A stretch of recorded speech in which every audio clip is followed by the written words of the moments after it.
بسم اللہ الرحمن الرحیم۔ 8ویں پارے میں اللہ تبارک و تعالیٰ نے ارشاد فرمایا، اگر ہم ان پر فرشتے اتار دیتے اور ان سے مردے بات کرنے لگتے اور ہر چیز کو ان کے سامنے لا کھڑا کر دیتے تو بھی وہ ایمان لانے والے نہیں تھے سوائے اس کے کہ اللہ چاہے۔ یہ آیت اس وقت نازل ہوئی جب مشرکین مکہ اور کفار عرب نے رسول کریم صلی اللہ علیہ وسلم سے مختلف طرح کی نشانیوں کو طلب کرنا شروع کیا۔ کبھی وہ کہتے کہ ہمارے اوپر فرشتے اترنے چاہیے، کبھی وہ کہتے کہ اگر آپ سچے نبی ہیں تو ہم اپنے پروردگار کو خود اپنی آنکھوں سے دیکھنا چاہتے ہیں، اور کبھی وہ کہتے کہ ہمارے آبا و اجداد جو اس دنیا سے چلے گئے ہیں ان کو دوبارہ زندہ کریں۔ اللہ تبارک و تعالیٰ نے رسول کریم صلی اللہ علیہ وسلم کو کافروں کی سرشت سے آگاہ کیا کہ ان کافروں کی نشانیاں طلب کرنے والی بات کوئی حق پرستی پر مبنی نہیں، بلکہ یہ تو صرف اور صرف حق سے فرار حاصل کرنے کے لیے اس قسم کے مطالبات کر رہے ہیں۔ حضرت ابوبکر صدیق رضی اللہ تعالیٰ عنہ نے بغیر کسی نشانی کے اسلام کو قبول کر لیا، جبکہ مکہ کے بہت سے کافر متعدد نشانیوں کو دیکھ کر بھی مسلمان نہ ہوئے۔ اس پارے میں اللہ تعالیٰ نے یہ بھی ارشاد فرمایا کہ زمین پر رہنے والوں کی اکثریت کی پیروی کرنے والے سے انسان گمراہ ہو جاتا ہے۔ اس پارے میں اللہ تعالیٰ ارشاد فرماتے ہیں کہ جس چیز پر غیر اللہ کا نام لیا جائے اسے کھانا جائز نہیں۔ اس پارے میں اللہ تعالیٰ نے یہ بھی بتلایا ہے کہ اللہ تعالیٰ نے یہودیوں پر ان کی بغاوت اور سرکشی کی وجہ سے ہر ناخن والا جانور حرام کر دیا تھا، اور گائے اور بکری کی پیٹھ پر لگی چربی کے علاوہ باقی چربی کو بھی ان پر حرام کر دیا تھا۔ لیکن یہودیوں کی سرکشی کا عالم یہ تھا کہ وہ چربی بیچ کر کھانا شروع ہو گئے۔ بخاری و مسلم نے حضرت ابو ہریرہ رضی اللہ تعالیٰ عنہ سے اس روایت کو نقل کیا ہے کہ رسول کریم صلی اللہ علیہ وسلم نے فرمایا، اللہ کی مار ہو یہود پر، جب چربی ان کے لیے حرام کر دی گئی تو اسے پگھلا کر بیچ دیا اور اس کی قیمت کھا گئے۔ اس پارے میں اللہ تعالیٰ نے اولاد کے قتل کی شدید مذمت کی ہے اور کہا ہے کہ وہ لوگ گھاٹے میں ہیں جنہوں نے اپنی اولادوں کو بے وقوفی کے ساتھ قتل کر دیا اور اپنی مرضی سے اللہ تعالیٰ کے جائز کیے ہوئے رزق کو حرام کر دیا۔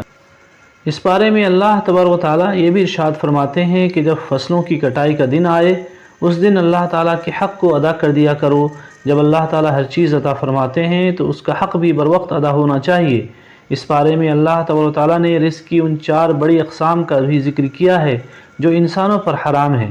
پہلا رزق جو انسانوں پر حرام ہے وہ مردار ہے، اسی طرح بہتا ہوا خون انسانوں پر حرام ہے، خنزیر کا گوشت بھی انسانوں پر حرام ہے، اور اسی طرح غیر اللہ کے نام کا ذبیحہ بھی انسانوں پر حرام ہے۔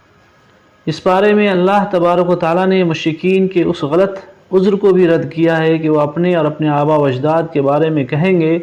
کہ اگر اللہ تعالیٰ چاہتا تو ہم اور ہمارے آبا و اجداد ہرگز شرک نہ کرتے۔ اللہ تعالیٰ فرماتے ہیں یہ اور ان سے پہلے لوگ بھی اسی طرح جھوٹ تراشتے رہے۔ اللہ تعالیٰ مزید کہتے ہیں کہ اے نبی آپ ان کو کہہ دیجئے کہ جو اللہ نے تحریر کیا ہے کہ کیا تم اس کو جانتے ہو؟ اگر جانتے ہو تو اس کو ہمارے سامنے پیش کرو۔ گویا کہ اللہ تعالیٰ ارشاد فرما رہے ہیں کہ لوگ غلطی تو خود کرتے ہیں لیکن خواہ مخواہ اللہ تعالیٰ کی ذات کو مورد الزام ٹھہراتے ہیں۔ اس پارے میں اللہ تعالیٰ نے بعض کبیرہ گناہوں کا بھی ذکر کیا ہے کہ اللہ تعالیٰ کی ذات کے ساتھ شرک نہیں کرنا چاہیے،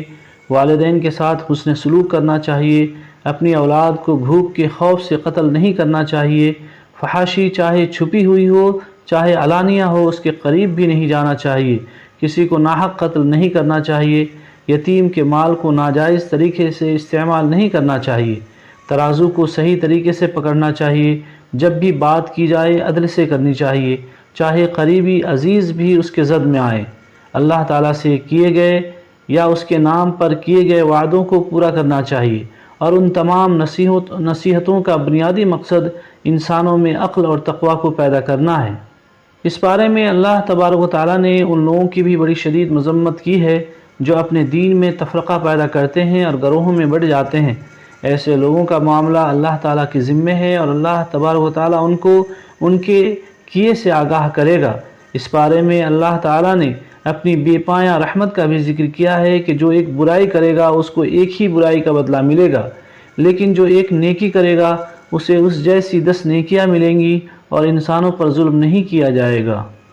اس بارے میں اللہ تعالیٰ نے اپنے حبیب علیہ الصلاۃ والسلام کو حکم دیا ہے کہ وہ اعلان فرمائیں کہ بے شک میری نمازیں، میری قربانیاں، میرا جینا اور میرا مرنا سبھی کچھ اللہ رب العالمین کے لیے ہے، اس کا کوئی شریک نہیں، اور مجھے اسی کا حکم دیا گیا ہے، اور میں سب سے پہلے اپنے آپ کو اللہ تبارک و تعالیٰ کے سپرد کرنے والا ہوں۔